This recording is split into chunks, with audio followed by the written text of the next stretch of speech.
بسم اللہ الرحمن الرحیم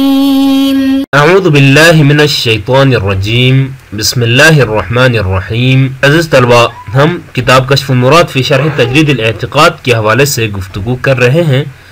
آج ہمارا اس حوالے سے 11واں سبق ہے، اور اس سبق میں ہم اللہ تعالیٰ کے صفت علم پر جو سلسلہ اشکال و جواب شروع ہوا تھا، جو ہم نے جس طریقے سے اللہ تعالیٰ کے لیے صفت علم ثابت کیا تھا، اس پر متوقع اشکالات جو وارد ہوتے تھے، ان اشکالات کا جواب دینے کا سلسلہ جاری و ساری ہے۔ آج بھی ہم کچھ اشکالات کے حوالے سے گفتگو کرنے کی کوشش کرتے ہیں۔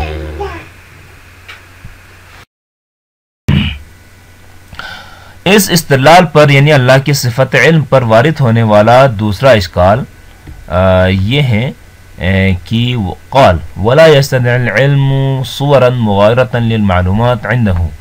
لأن نسبة الحصول إليه أشد من نسبة الصور المعقولة لنا۔ اللہ تعالیٰ کا علم اس کی معلومات کے مختلف صورتوں کا تقاضا نہیں کرتا ہے۔ جن چیزوں کو اللہ جانتا ہے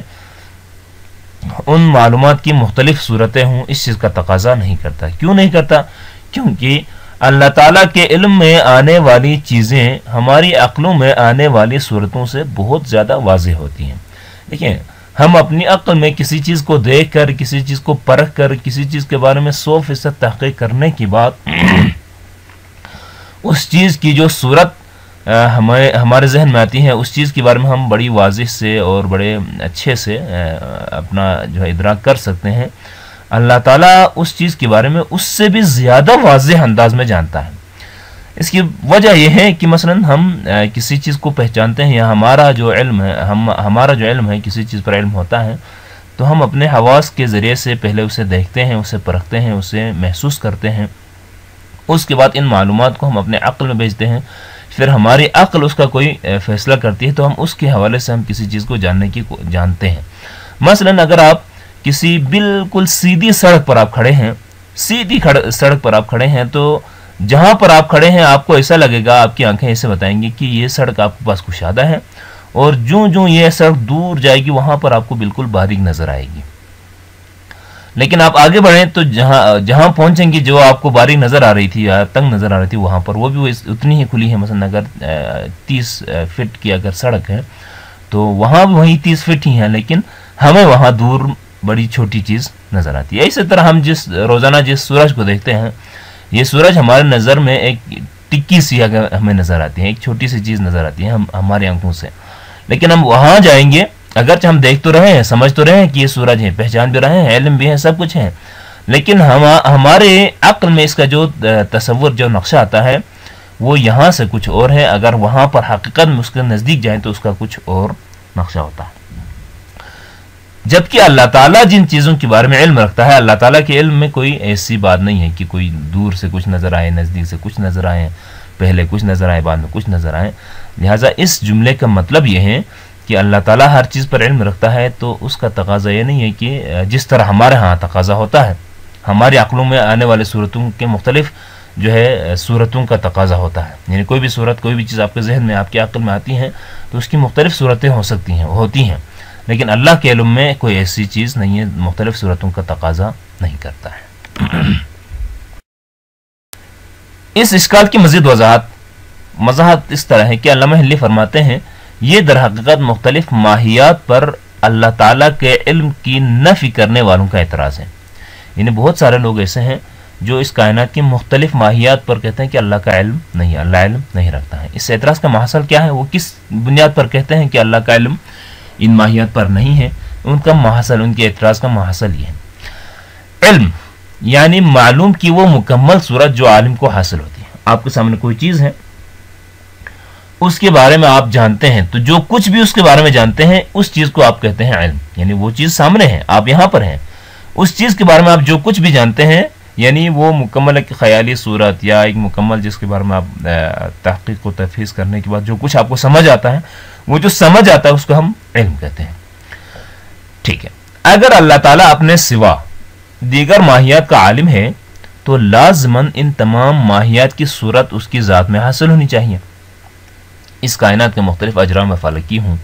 یا کوئی بھی چیز ہو، ان کے بارے میں جانتا ہے، تو چونکہ یہاں پر مختلف اشیاء ہیں، مختلف اجرام ہیں،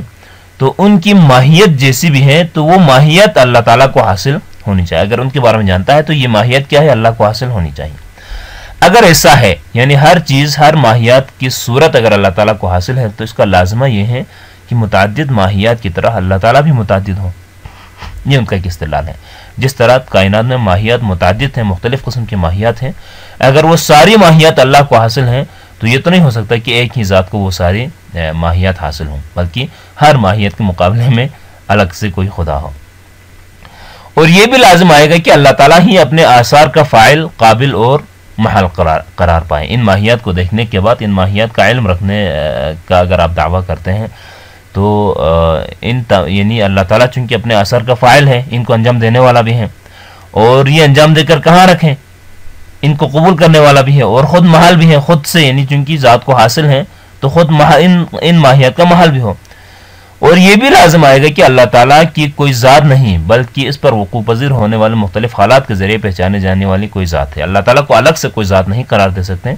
بلکہ ہر ماہیت کے مقابلے میں اللہ تعالیٰ کو ایک تصوراتی طور پر آپ سمجھنے والی اور پہچانے جانے والی کوئی ذات قرار دیں گے. اللہ تعالیٰ ہر ماہیت، اللہ تعالیٰ وہی ہے جس کے اوپر کائنات کی ہر ماہیت وقوع پذیر ہوتی ہے. یہ ان کی استدلال کا جو ہے طرز ہے، اور خود کہتے ہیں کہ جبکہ یہ سب باطل ہیں. نہ اللہ تعالیٰ متعدد ہیں، نہ اللہ تعالیٰ ہی اپنے آثار کا فاعل و قابل اور محل ہے، اور نہ ہی اللہ تعالیٰ الگ سے کوئی ذات نہیں، بلکہ ہر ماہیت کے مقابلے میں پہچانے جانے والا ایک تصوراتی اور خیالی کوئی ذات ہے. یہ سارے کے سارے باطل ہیں. لہٰذا اللہ تعالیٰ ٹھیک ہے عالم ہے، لیکن ہر ماہیت کا عالم نہیں ہے. یہ اس اشکال کی وضاحت ہے، اور اشکال کرنے والوں کا یہ مبنا ہے.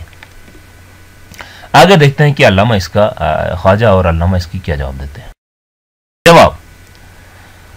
اللہ تعالیٰ کا علم اس کی معلومات کا الگ سے کوئی صورت تقاضا نہیں کرتا. یہ اللہ تعالیٰ اپنی کائنات پر علم رکھتا ہے تو اس کا علم جو ہے اس کی معلومات کا الگ الگ سے کوئی صورت ہو، اس کا تقاضا نہیں کرتا. کیوں نہیں کرتا؟ کیونکہ اللہ تعالیٰ کی مجرد ذات کا علم در حقیقت اشیاء کا حصول ہی ہے. دیکھیں بھائی، اللہ تعالیٰ کو آپ غلطی یہ کر رہے ہیں کہ ہم اللہ کو اپنے جیسے ایک انسان سے، اپنے جیسے کسی ذات سے ہم ملانے کی کوشش کرتے ہیں، جبکہ ہم مادہ ہیں اور اللہ تعالیٰ مجرد ہے. اللہ تعالیٰ جو کہ مجرد ذات کا حامل ہے، ذات مجرد ہے، اور اس ذات مجرد کو حاصل ہونے والا علم در حقیقت اشیاء کا حصول ہی ہے. یعنی 100%، یعنی کما حقہ، کسی چیز کو جس طرح پہچانا جانا چاہیے کہ اس کا کوئی بھی پہلو معمولی ذرہ برابر بھی مخفی نہ رہے، بلکہ 100% اور مکمل طور پر اللہ تعالیٰ کے سامنے وہ اس چیز کی حقیقت کھل کر سامنے ہوتی ہے. اس کو کہتے ہیں علم. ہمارا علم، اگر میں کسی چیز کے بارے میں، مثلا میرے سامنے ابھی لیپ ٹاپ ہے، اس چیز کے بارے میں جانتا ہوں تو فقط میں اس کے رنگ کو جانتا ہوں، یا اس کے میں کچھ فنکشنز کو جانتا ہوں، یا فقط اس کے کچھ جو ہے اس سے نکلنے والے، اس سے ملنے والے کام کو جانتا ہوں، جبکہ اس کی کل حقیقت سب سے میں واقف نہیں ہوں. اسی طرح بہت سارے لوگ ایسے ہوں گے اس کائنات کے اندر، بہت ساری چیزیں ہم استعمال کرتے ہیں لیکن اس کی تمام حقیقت سے ہم واقف نہیں ہوتے ہیں. لیکن اللہ تعالیٰ کی ذات ایسے نہیں. اللہ تعالیٰ مجرد ذات ہے، اپنے معلومات کا 100% کوئی پہلو معمولی ذرہ برابر بھی اس کے علم سے مخفی نہیں ہے. اور اس میں کوئی شک نہیں کہ کائنات کی تمام اشیاء اللہ تعالیٰ کو حاصل ہیں، کیونکہ وہی ان کا مؤثر ہے، موجود ہے، سب کچھ وہی ہے. اللہ تعالیٰ ہی ان تمام چیزوں کا مؤثر اول ہے. دیکھیں، اللہ تعالیٰ کی پیدا کردہ، تخلیق کردہ اشیاء سے اشیاء کو جوڑ کر کسی چیز کا تشکیل دینا اور ہے. مثلا ایک بندہ جس نے ایک بالفرض ایک گھر بنایا ہے، ایک گھر بنایا، اور گھر کے ہر کام کے ہر موقع پر وہ خود حاصل رہا ہے، شامل رہا ہے، تو اس کو باقیوں کی بنسبت اس کو کافی سارا علم ہے کہ اس گھر میں کتنا سریا استعمال ہوا، کتنا پتھر استعمال ہوا، کتنا سیمنٹ استعمال ہوا، کتنی لکڑیاں استعمال ہوئی، وہ جانتا ہے. ٹھیک ہے، ایک حد تک جانتا ہے. لیکن یہ جس بندے نے اس گھر کو بنایا ہے، پتھر کو اس نے خود نہیں بنایا، لکڑی کو اس نے خود نہیں بنایا، اس لکڑی کے اندر کون کون سے خصوصیات ہیں اس کو نہیں معلوم، جو فطرت نے قدرت میں رکھی ہیں. تو ہمارے علم اور اللہ کے علم میں یہی تو فرق ہے. ہم سامنے سے ظاہری طور پر چیزوں کو دیکھتے ہیں، اور اللہ تعالیٰ کی بنائی ہوئی چیزوں کا تھوڑا حصہ یعنی یہ لکڑی ہے پتھر، اس چیز کو پہچاننے کے بعد پھر ہم اس سے آگے استفادہ کرتے ہیں، پھر ہم کہتے ہیں کہ اس میں اتنا پتھر استعمال ہوا، اتنی لکڑی استعمال ہوا، اس میں فلاں استعمال ہوا، جبکہ اللہ تعالیٰ اس خود پتھر کو بھی جانتا ہے اور اس کے اندر جتنے بھی اجرام ہیں یا جتنے بھی اس کی کیفیت ہے اس سب کو اللہ تعالیٰ جانتا ہے، کیونکہ وہی اس کا مؤثر اور موجد اول ہے، اسی نے سب کچھ بنایا ہے، لہٰذا اس کے علم میں سارے پہلو واضح اور عیاں ہیں۔ اسی طرح مؤثر کے لیے اثر کا حصول، قابل ہم خود کے لیے مقبول ہمارے ذہنی صورتوں کے حصول کی نسبت زیادہ واضح ہیں۔ دیکھیں یہ قابل اور مقبول، آپ نے جو بات کی کہ اللہ تعالیٰ خود اپنے آثار کا قابل ہو پھر اپنے لیے محال ہو، کہا دیکھیں آپ قابل ہم اپنی بنسبت انسان کی بنسبت کہہ سکتے ہیں، ہم قابل ہیں ہمارے ذہنی صورتوں کے، ہم جو ذہنی طور پر صورتیں بیان کرتے ہیں وہ ہمارے مقبول ہیں، ہم اس کو قبول کرنے والے قابل ہیں۔ تو یہ ذہنی صورتیں ہمیں حصول جس طریقے سے ہوتی ہیں، ہم نے ایک ذہنی صورت بنائی، وہ مجھے جس طرح حاصل ہوتی ہیں اس سے کہیں زیادہ واضح اللہ تعالیٰ کے لیے اس کے تمام اثرات ہیں۔ اللہ تعالیٰ مؤثر ہیں اس پورے کل کائنات کے، اور اس مؤثر نے کائنات کا ذرہ ذرہ بنایا، تو جس طرح میں نے اپنے ذہن میں کوئی صورت بنائے ہیں اور وہ صورت میرے ذہن میں مجھے کلی طور پر حاصل ہے، اس سے کئی گنا زیادہ ہے۔ یہاں پر تو ممکن ہے پھر بھی کوئی ابہام شبہ وغیرہ رہ جائیں، اس سے پہلے والی مثال کی طرح مجھے صرف ظاہری طور پر یہ پتھر ہے یہ لکڑی ہے اس کا پتہ ہے، جبکہ اللہ تعالیٰ اس پتھر میں کیا چیز ملائی ہے، کون سے اجرام ہیں تو پتھر بنا، کون سی چیزوں کی وجہ سے یہ لکڑی بنی ہے، تو ان کو بھی جانتا ہے۔ تو مؤثر کے لیے اثر کا حصول جو ہم قابل ہیں ان کے لیے ہمارے ذہنی صورتیں مقبول ہیں، مقبولات جو ہمارے پاس ثابت ہوتی ہیں حاصل ہوتی ہیں اس سے کہیں زیادہ واضح ہے، اس کا اور اس کا کوئی موازنہ نہیں کیا جا سکتا، جبکہ مقبول میں بھی کوئی مغایر صورت تقاضا نہیں ہوتا۔ دیکھیں جو ہم ذہنی صورت بناتے ہیں تو ذہنی صورت میں صرف اسی صورت کا ہی ادراک کرتے ہیں، جو ہم نے صورت بنائے جو نقشہ بنایا اسی کو ہم سمجھتے ہیں ہاں یہ وہی ہے، اس کی کسی لازمے کا الگ سے کوئی ادراک نہیں کرتے ہیں، اچھا یہ تو صورت ہے اس کا لازمہ یہ ہوگا نہیں کرتے۔ جو ہم ایک انسان ہونے کی حیثیت سے ہم نے جو ذہنی صورت بنائی ہے اس ذہنی صورت کا ادراک ڈائریکٹلی کرتے ہیں، اس کے کسی لازمے کسی نسبت کا نہیں کرتے ہیں، تو وہ اللہ کی جو ہم سے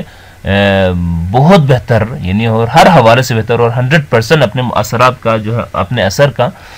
عالم ہے اور اپنے اس جو اثر اس کو حاصل ہے، تو اس کے لیے اس اثر کے علاوہ بھی کوئی اس کا کوئی لازمہ کوئی اضافی معروضی چیز ادراک کرنے کی ضرورت نہیں، وہی خود اثر اللہ کے لیے حاصل ہے۔ یوں کہیے کہ ذہنی صورت اگر مثلا ذہنی صورت اگر الف ہے، مثلا میرے ذہن میں میں ایک ذہنی صورت بنائی الف، تو الف ہی کو ادراک کرتے ہیں،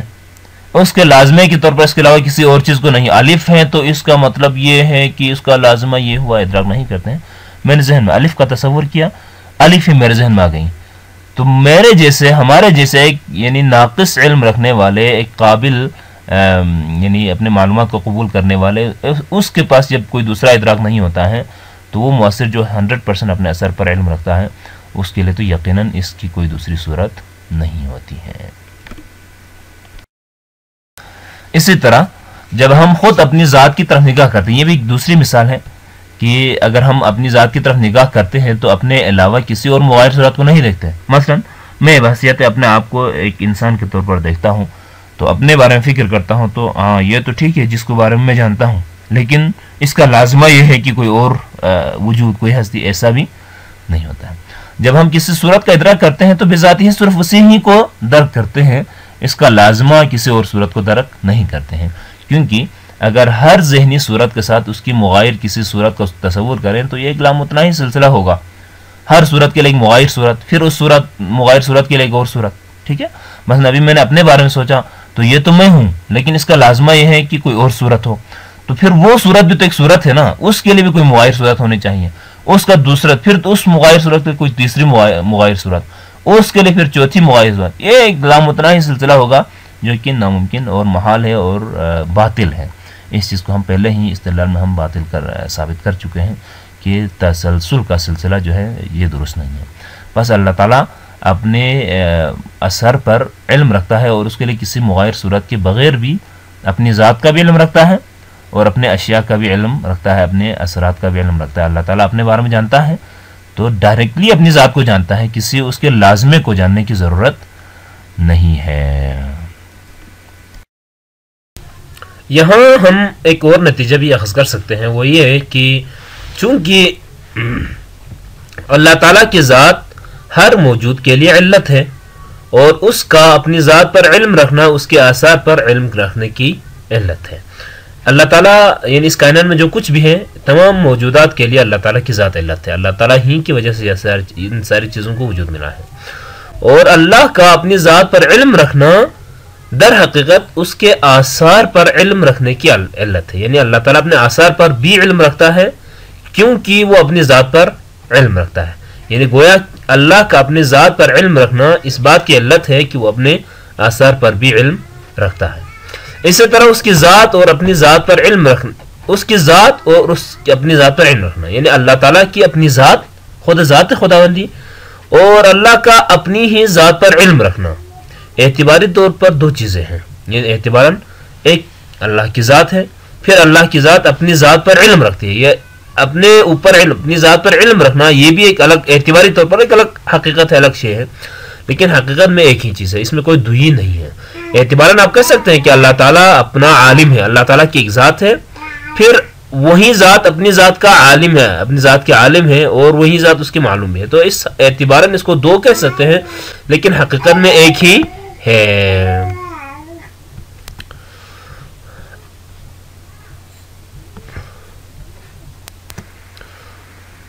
لہذا ہم یہاں سے یہ نتیجہ اخذ کر سکتے ہیں کہ معلوم خدا اور معلول خدا دونوں ذاتی طور پر ایک ہی ہیں، معلوم خدا یا معلول خدا جس جو بھی کہیں، یہ دونوں یعنی ذات خداوندی خودی، کیونکہ اللہ کو خود معلوم ہے، اپنی ذات کے بارے میں، اپنے بارے میں علم رکھتا ہے، تو اپنی ذات معلوم خدا بھی ہے، تو معلوم خدا اور چونکہ اللہ کی ذات اپنے آثار کے لیے علت رکھتا ہے، اب تو اپنی ذات پر علم رکھنا ہی در حقیقت آثار پر علم رکھنے کی علت ہے، لہذا معلول خدا، اللہ کی ذات معلوم خدا بھی ہے اور معلول خدا بھی ہے، یہ ذاتی طور پر تو ایک ہی چیز ہے لیکن اعتباراً آپ اس کو معلوم خدا اور معلول خدا الگ الگ کر کے اعتباری طور پر دو کہہ سکتے ہیں۔